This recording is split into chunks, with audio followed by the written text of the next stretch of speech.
இன்னைக்கு இந்த சர்க்கஸ் கும்பல் ஆட்சிக்கு வந்த பிறகு மற்ற அணிகளுடைய பணிகளை விட, மற்ற அணிகளுடைய தேவை விட இன்னைக்கு வழக்கறிஞருடைய பணி மிக மிக அவசியமாக, முக்கியமானதாக கருதப்படுகிறது. கடந்த 100 நாட்களில் யார் ரொம்ப பிஸியாக இருக்காங்கன்னு பார்த்தீங்கன்னா வழக்கறிஞர்கள். நீங்கள் தான் ரொம்ப ரொம்ப பிஸியாக இருக்கீங்க. ஏன் பிஸியாக இருக்கீங்கன்னு உங்கள் அத்தனை பேருக்கும் தெரியும். நின்னா கைது, நடந்தா கைது, பேசுனா கைது, சோஷியல் மீடியாவில் ஒரு போஸ்ட் போட்டா கைது அப்படின்னு ஒரு மோசமான பாசிச அரசாக இன்றைக்கு இந்த அரசாங்கம் செயல்பட்டு வருகிறது. அந்த அளவுக்கு இந்த அரசுக்கு இன்செக்யூரிட்டி ரொம்ப அதிகம். இன்னைக்கு தூங்கி எந்திரிச்சா யாரை கைது பண்ணலான்னு கிட்டத்தட்ட ஒரு டைம் டேபிள் போட்டு, ஷெட்யூல் போட்டு இன்னைக்கு இந்த அரசு கைது நடவடிக்கைகளை எடுத்து வருது. 2 வாரத்துக்கு முன்பு 2ஆம் தேதி என்ன நடந்ததுன்னு நீங்களாம் மறந்துருக்க மாட்டீங்க. இந்த அரசு என்னையும் கைது செய்ய முயற்சி பண்ணாங்க. எதற்காக கைது? டெல்டாவில் விவசாயிகளுக்கு ஆதரவாக நம்முடைய தலைவர் சொன்னதன் பேரில் தஞ்சாவூரில் போய் ஒரு போராட்டத்தில் கலந்து கொண்டு பேசினேன். கிட்டத்தட்ட 22 நிமிஷம் பேசியிருக்கிறேன். நான் கூட நான் பேசுனதை வச்சு தான் ஏதோ கைது செய்ய வந்திருக்கிறாங்கன்னு நினச்சேன். அன்றைக்கி காலைல 8 மணிக்கு காவல்துறை என்னுடைய வீட்டுக்கு வந்தாங்க. அப்போ நான் பேப்பர் படிச்சுட்டு இருந்தேன், தொலைக்காட்சி பார்த்துட்டு இருந்தேன். என்னுடைய உதவியாளர் வந்து சொன்னார், இந்த மாதிரி தஞ்சாவூர்லேருந்து வந்திருக்கிறாங்க போலீஸு. நான் போய் முடிப்பட்டேன், சரி கைது பண்ண வந்திருக்கிறாங்க. நான் உடனே யோசிச்சு பார்த்தேன், நேற்று என்னெல்லாம் பேசினேன். டம்மி முதலமைச்சர்னு சொன்னேன்.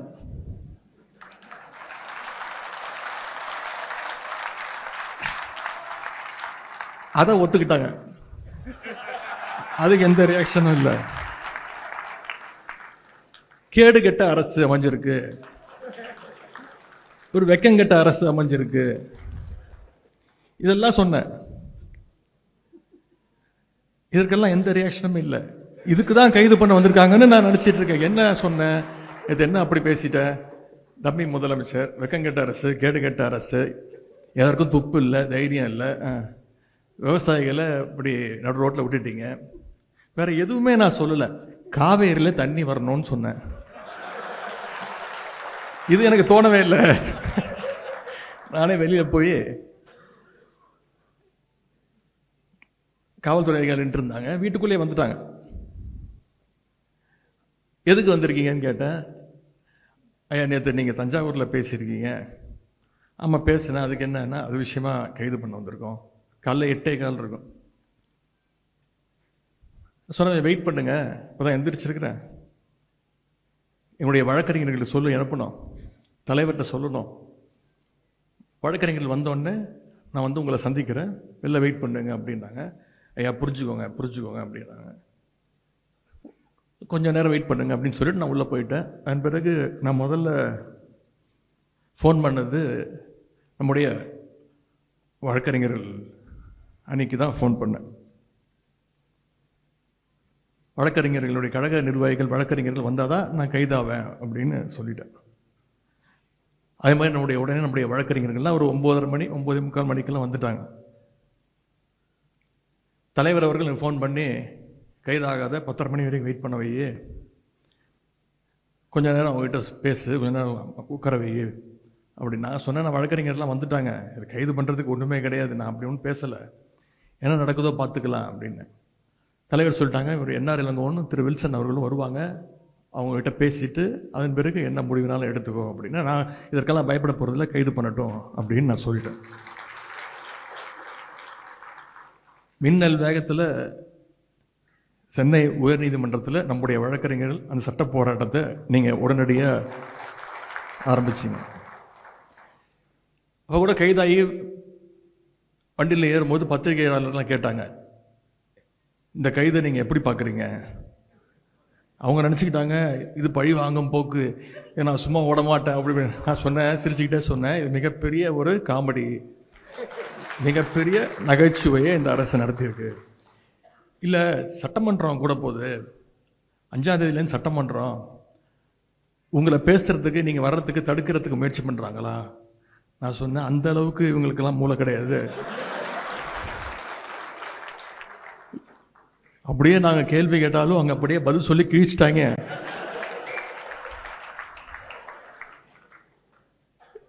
யார் அமைச்சர்னு யாருக்குமே தெரியாதுங்க. யார் சட்டமன்ற உறுப்பினர் இப்போ வரைக்கும் யாருக்குமே தெரியாது. ஏன்னா வேற ஒரு துறைக்கு நம்ம பதில் கேட்டோம்னா வேற ஒரு துறை அமைச்சர் பதில் சொல்றாரு. ஒரு படத்தில் வரும்ல, நாம ஒரு கேள்வி கேட்டா நம்மளே ஆச்சரியப்படுற அளவுக்கு ஒரு பதில் சொல்லுவான் பாருங்க அப்படிங்கிற மாதிரி. எங்களுக்கு மட்டும் இல்லை, இப்போ அங்கே உட்கார்ந்துருக்கிறாரு ஒரு டம்பி முதலமைச்சர், அவருக்கும் யார் அமைச்சர்னு தெரியாது, அவருக்கும் யார் சட்டமன்ற உறுப்பினர் தெரியாது. அப்படிதான் இன்னைக்கு அந்த சட்டமன்றம் நடந்துட்டு இருக்கு. இன்னைக்கு தொலைக்காட்சியில் நீங்கள் அத்தனை பேரும் லைவில் பார்த்துட்டு இருக்கீங்க. பொதுவாக மற்ற இயக்கங்கள்லாம் ஒரு கைது விஷயம்னா ரொம்ப சீரியஸ் ஆகிடுவாங்க. ஆனால் மிசா, எமர்ஜென்சி இதையெல்லாம் பார்த்த திராவிட முன்னேற்ற கழகத்துடைய கலைஞருடைய உடன்பிறப்புகள் இதற்கெல்லாம் நம்ம பயப்பட மாட்டோம். இந்த கைதுங்கிறதுலாம் ரொம்ப ஒரு சாதாரண மேட்டராக நம்ம எடுத்துகிட்டு போயிட்டோம். அதே மாதிரி சொல்லி அடிக்கிற மாதிரி தஞ்சாவூர் போகிறதுக்குள்ள என்னுடைய கைது நடவடிக்கையை நீதிமன்றம் மூலமாக ரத்து செய்ய வச்சதும் நீங்கள் தான். ரொம்ப முக்கியமாக ஆளுங்கட்சியே போய் கோர்ட்டில் போய் சொன்னாங்க. எதிர்கட்சி தலைவரை போய் கைது பண்ணுற ஐடியாலாம் எங்களுக்கு இல்லை, விசாரிச்சுட்டு விட்டுருவோம். நான் சொன்னேன், ஏங்க நேற்று நைட்டு தான் தஞ்சாவூர்லேருந்து வந்தேன், சொல்லியிருந்தா நான் அங்கேயே தங்கியிருப்பேன். இப்படி மக்களுடைய வரி பணத்தில் எனக்கு 2 மீட்டிங் வேறு இருக்குது இன்னைக்கு, அதையும் இங்கே எடுத்துட்டீங்க. போகும்போது நான் சேகர் பாபு அவர்கள், திரு சரவணன் ஒரு ஜாலியாக ட்ரிப்பு போகிற மாதிரி தான் போனோம். ஆனால் மாசு அவர்கள் கிட்டத்தட்ட 7-8 பேர் ஜாலியாக பேசிக்கிட்டு அப்போ சொன்னேன் அவங்ககிட்ட, இந்த மாதிரி ஒரு மக்கள் வரி பணத்தில் ஒரு ரோட் ஷோ, அது போகிற வழியெல்லாம் நம்முடைய உடன்பிறப்புகள் அங்கங்கே என்னுடைய வழியை மறித்து கரெக்டாக என்ன நான் கொடுக்கணுமோ கொடுத்துட்டு இருந்தேன். காஃபி, டீ, ஜூஸ் எல்லாம் எங்களுக்கும் இல்லை, எங்கள் காவல்துறை அதிகாரிகளுக்கும் சேர்த்து தான். இப்படி ஒரு ரோட் ஷோ நடத்துறதுக்கு இந்த அரசு நமக்கு எந்த செலவுமே இல்லாமல் மக்கள் வரி பணத்தில் நாம் ஒரு ரோட் ஷோவை நடத்தியிருக்கிறோம்.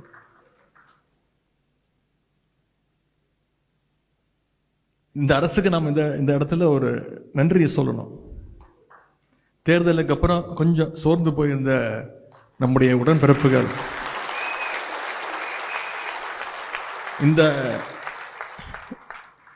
டம்மி அரசு, டம்மி ஆட்சியாளர்கள் அவங்களுடைய செலவால், அவங்க பண்ண வேலையால் மறுபடியும் நம்ம பழைய ஃபார்முக்கு உடன்பிறப்புகளாக நம்ம இன்னைக்கு திரும்பி இருக்கோம்.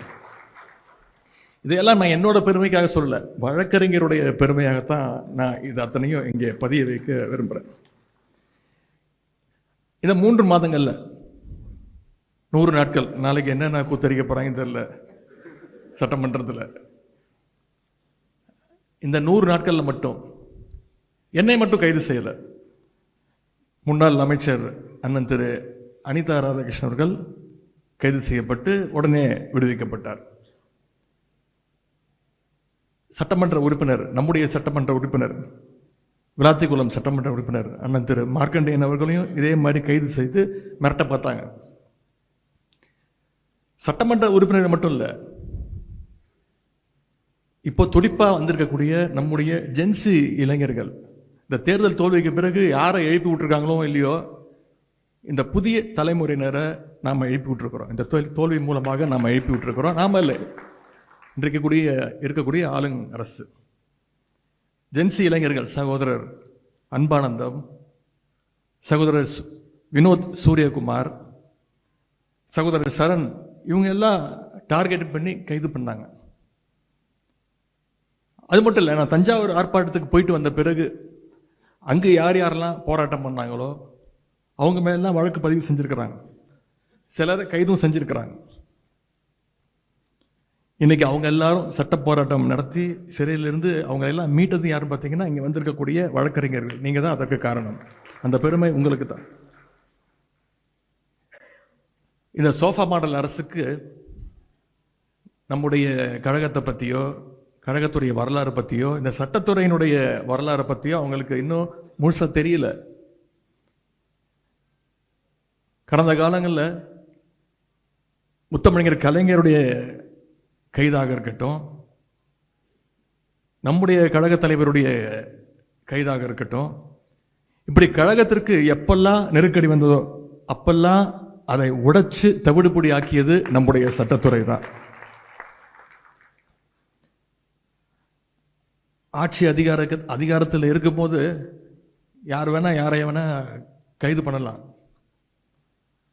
ஆனால் பவரில் இல்லாத போது, சொல்லப்போனால் எதிர்கட்சியாக கூட இல்லாத போது, ஆட்சி அதிகாரத்திலேயே இருந்த ஒரு முதலமைச்சரையே ஊழல் வழக்கில் சிறைக்கு அனுப்பின துறை நம்முடைய சட்டத்துறை, திமுகவுடைய சட்டத்துறை.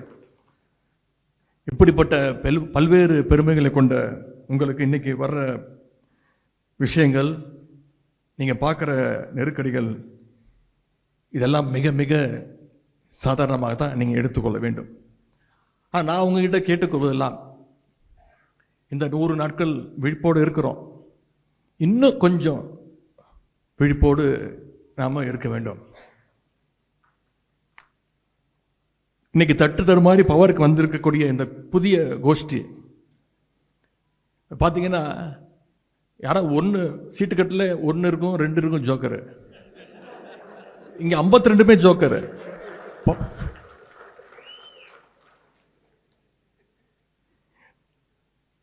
நமக்கு தான் பேர் தெரியல, யார் அமைச்சர், யார் சட்டமன்ற உறுப்பினர். தமிழ்நாட்டு மக்களுக்கு தெரிஞ்சிருக்கா? தெரியல, யாருக்குமே தெரியல. அவங்களால அடமொழி வச்சு பேசினாதான் மக்களுக்கு புரியுது. லாட்டரி விற்கிற அமைச்சர் யாரு? பிளாக்ல லாட்டரி டிக்கெட் வித்த அமைச்சர் யாரு?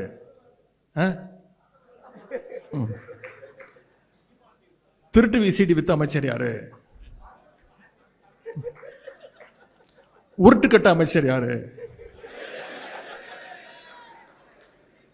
பவுடர் போடுற அமைச்சர் யாரு?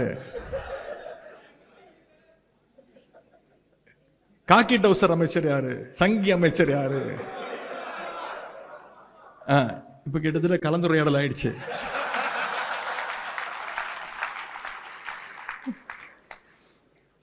இப்படி அவங்க பேர் சொல்லி சொன்னா கூட உங்களுக்கு தெரியாது. அவங்களோட பட்ட பேர் வச்சு கூப்பிட்டாதான் நமக்கே புரியுது. இதுதான் இன்னைக்கு தமிழ்நாட்டு நிலைமை. நான் நிச்சயம் சொல்றேன், 3 மாசம் தான் ஆயிருக்கு. இனி போக போக ஒவ்வொரு அமைச்சரும் நிச்சயமா பெருசா மாட்ட போறாங்க. அதுக்கு வழக்கறிஞர் நீங்க தயாராக இருக்கணும். இன்னைக்கு நாம தொடர்ந்து பெயில் வாங்கிட்டு இருக்கோம். இன்னைக்கு அந்த கூட்டத்தை, அந்த கும்பலை பெயில் வாங்குற நிலைமைக்கு நாம நம்முடைய பணிகளை அமைச்சு கொள்ள வேண்டும். இந்த அரசு ஏதோ தூய்மையான அரசு, ஊழலற்ற அரசு, மாற்றம் அப்படின்னு சொல்லி கொண்டு வந்தாங்க. கடைசி என்ன பண்ணிருக்கிறாங்க? நம்முடைய தலைவர் கொண்டு வந்த ஒவ்வொரு திட்டத்துடைய பெயரை மாத்திருக்கிறாங்க. வேற எந்த மாற்றமும் கிடையாது. எல்லாத்து மேலேயும் ஸ்டிக்கர் ஒட்டிக்கிட்டு இருக்கிறாங்க. இவங்க எப்படி ஆட்சிக்கு வந்தாங்க? அது நாம அத்தனை பேரும் பார்த்தோம். இவங்க கிட்ட மெஜாரிட்டி இருக்கா? கிடையாது. திமுக சட்டமன்ற உறுப்பினர் பார்த்தா வழக்கு போடு, அதிமுக சட்டமன்ற உறுப்பினர் பார்த்தா சோஃபாவை அனுப்பு, எப்படியாவது பர்ச்சேஸ் பண்ணு, அவங்கள ராஜினாமா பண்ணவே. இதைத்தான் இந்த அரசு பண்ணிக்கிட்டு இருக்கு. இதை தமிழ்நாட்டு மக்கள் பார்த்துக்கிட்டு இருக்கிறாங்க. இது மட்டும் இல்ல, அரசு வழக்கறிஞர் நியமனத்தில் மிகப்பெரிய ஒரு ஊழல் நடந்திருக்கு. இதை சொன்னது யாரு? நாம இல்ல, ஆளுங்கட்சியுடைய வழக்கறிஞர் புகார் கொடுத்திருக்கிறாங்க, நீதிமன்றத்தில் வழக்கு போட்டிருக்கிறாங்க.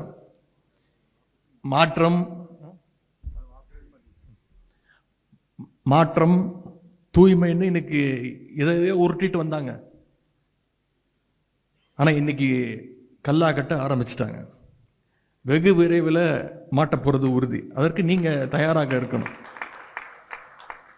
இதையெல்லாம் ஆதாரத்தோட நாம வெளியில கொண்டு வர்றோம். இன்னைக்கு பெண்கள், குழந்தைகள் தனியா வெளியே போக முடியாத ஒரு சூழ்நிலை இந்த அரசு உருவாகி இருக்கு. கோவையில் இவங்க என்னன்னு சொல்லி ஆட்சிக்கு வந்தாங்க? போதைப் பொருளை ஒழிப்போம்னு சொன்னாங்க. இன்னைக்கு கோவையில் போதைப் பொருள் பற்றி தகவல் கொடுத்த கல்லூரி மாணவன், அவர் பேர் அமுதன், அவனை காவல்துறையே காட்டி கொடுத்திருக்கு. காவல்துறை கூப்பிட்டு கேட்டிருக்கு. இந்த பையன் எல்லாத்தையும் சொல்லியிருக்கிறான், யார் போதைப்பொருள் விற்கிறாங்க, யார் மூலயமா சப்ளை நடக்குன்னு சொல்லியிருக்கிறாங்க. காவல்துறை யாரை பற்றி சொன்னாங்களோ, அந்த பையன் யாரை பற்றி சொன்னானோ அவங்கள கூப்பிட்டு விஷயத்த சொல்லிட்டாங்க. இந்த சட்டமன்றத்தில் பேச ஆரம்பித்தோடனே கல்வித்துறை அமைச்சர் பேச சொல்கிறாரு, கோஷ்டி பூசல், 10 பேருக்கும் தகராறு நடந்தால் அதுக்கு பேர் கோஷ்டி பூசல். 10 பேர் சேர்ந்து ஒரு பையனை அடித்தா அதுக்கு பேர் கொலை, அதுக்கு பேர் கோஷ்டி பூசலா? 10 பேர்ல 20 பேர் கொண்ட ஒரு கும்பல் அந்த பையனை அடிச்சு கொண்டு இருக்கிறாங்க. இன்னைக்கு அந்த உயிரிழந்த அந்த பையனோட அம்மா யார் மேல் நம்பிக்கை வச்சிருக்கிறாங்க? திராவிட முன்னேற்ற கழகத்தின் மேல, நம்முடைய தலைவர் மேல் நம்பிக்கை வச்சு இதை திராவிட முன்னேற்ற கழகம் இதை நீதி வாங்கி கொடுக்கணும், என்னுடைய பையனுடைய மரணத்திற்கு திமுக நம்முடைய தலைவர் நீதி வாங்கி கொடுக்கணும்னு அந்த அம்மா பேசிட்டு இருக்கிறாங்க. அமுதன் மரணத்துக்கு நீதி கிடைக்க நிச்சயம் திராவிட முன்னேற்ற கழகம் கண்டிப்பாக துணை நிற்கும். சட்டமன்றத்தில் நாங்க பார்த்துக்கிறோம், நீதிமன்றத்தில் நீங்க பார்த்துக்கோங்க. வழக்கறிஞர் அணியினுடைய பங்களிப்பு மிக மிக முக்கியம். உங்க பகுதியில் நம்முடைய கழகத்தை சேர்ந்த யார் மேலேயாவது இந்த அரசு பொய் கேஸ் போட்டாச்சுன்னா அவங்களுக்கு நீங்க உறுதுணையாக இருக்க வேண்டும்னு நான் உங்களை கேட்டுக்கிறேன். குறிப்பா ஜென்சி இளைஞர்கள், இந்த ஜென்சி இளைஞர்களை பார்த்து இந்த அரசு பயப்படுது. அதனாலதான் அவங்கள குறி வச்சு தூக்குறாங்க. நான் இன்றைக்கு கடந்த 100 நாட்களாகவே பொதுமக்கள், நம்முடைய கழக தோழர்கள், நிர்வாகிகள், ஒவ்வொரு அணியைச் சேர்ந்தவர்கள் தொடர்ச்சியாக ஒவ்வொரு நாளும் குறைந்தது 300 பேர் சந்திக்கிறேன். காலையாக இருந்தாலும் சரி, மாலையாக இருந்தாலும் சரி. அது அதிகமாக வர்றது பார்த்தீங்கன்னா அந்த ஜென்சி கூட்டம், ஜென்சி இளைஞர்கள் அதிகமாக வராங்க. ஜென்சி இளைஞர்கள் எத்தனை பேர் வராங்களோ அதே மாதிரி அடுத்த நாள் இந்த ஜென்சி இளைஞர்களை உள்ள தள்ளிட்டாங்க, பொய் கேஸ் போட்டாங்க, நாங்கள் தான் அவங்கள இப்போ காப்பாற்றி கூட்டு வந்திருக்கோம்னு வழக்கறிஞர் அணியும் கூட கூட்டிகிட்டு வராங்க. அதை பார்க்கும்போது மிக மகிழ்ச்சியாக இருக்கிறது. அவங்களுக்கு நம்ம முழுசாக சப்போர்ட் பண்ணணும். ஜென்சி இளைஞர்கள் இன்னைக்கு கொள்கை பேச ஆரம்பிச்சிருக்கிறாங்க. அதுதான் இன்னைக்கு இந்த ஆட்சியாளர்களை பயமுத்திட்டு இருக்கு. இந்த ஜென்சி உடன்பிறப்புகள் வயசுல சின்னவங்க, அவங்கள கைது பண்ணா அவங்களும் அவங்க குடும்பமும் பயந்துருவாங்கன்னு இந்த ஆட்சியாளர்கள் கருதுறாங்க. எனவே அவங்களுக்கு நாம உறுதுணையாக இருக்க வேண்டும். களத்திலையும் சமூக வலைதளத்திலையும் கழகத்திற்கு ஆதரவாக பேசுகிற ஜென்சி இளைஞர்களுக்கான பாதுகாப்பு அரணாக நம்முடைய கழக வழக்கறிஞர் அணி செயல்பட வேண்டும்னு நான் உங்களை எல்லாம் தாழ்மையோடு கேட்டுக்கிறேன்.